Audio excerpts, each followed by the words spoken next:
काइनात जो निज़ाम अहिड़ो जुड़ियल आहे जो जीअं पिरह पुटे थी त हर हिकु जीव पंहिंजे अखि खोले थो ऐं ज़मीन में टिड़ी पखड़ी वञे थो, पंहिंजे हिसे जो पोरियो करे थो, तंहिंखां पोइ खेसि पंहिंजो पेट कूत मिले थो ऐं उहो आसूदी ज़िंदगी गुज़ारे थो। मजन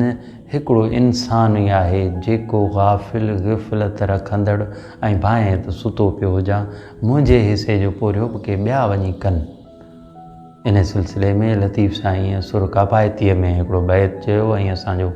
सूंहूं थियो, असांजी रहनुमाई कई त न सुम्हण की न जुगाए, पंहिंजे लिङनि खे आसास न ॾिजे,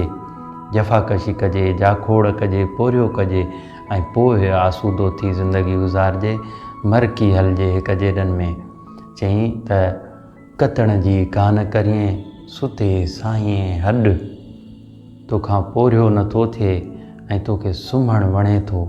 पंहिंजे हॾ खे पंहिंजे जिस्म खे आसास ॾियणु वणे थो, पर बिना पोरिये जे। भाई त पोरियो न करियां, जेकर ईअं कई त पोइ सुभाणे ईंदई ओचिती ईद उघाड़िन गॾु, पोइ तो वटि पहिरण लाइ लिङ ते विझण जे लाइ कपिड़े जो लुगड़ु न हूंदो जंहिंमां रुॻो तूं पंहिंजो अंग ढके सघीं।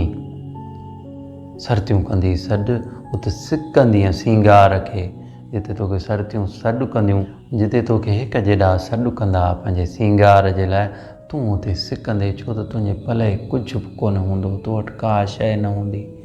माण्हू हिन दुनिया में आयो आहे के ज़िमेदारियूं खणी आयो आहे जेके खेसि निभाइणियूं आहिनि, ऐं पोइ संदसि हिसाब किताब जो दफ़्तर जॾहिं खुलंदो ऐं संदसि पोरियो कयल हूंदो, कुझु निभायल हूंदुसि त मरकंदो, ऐं जेकर की कोन कयो हूंदई सुम्ही पंहिंजनि लिङनि खे साहे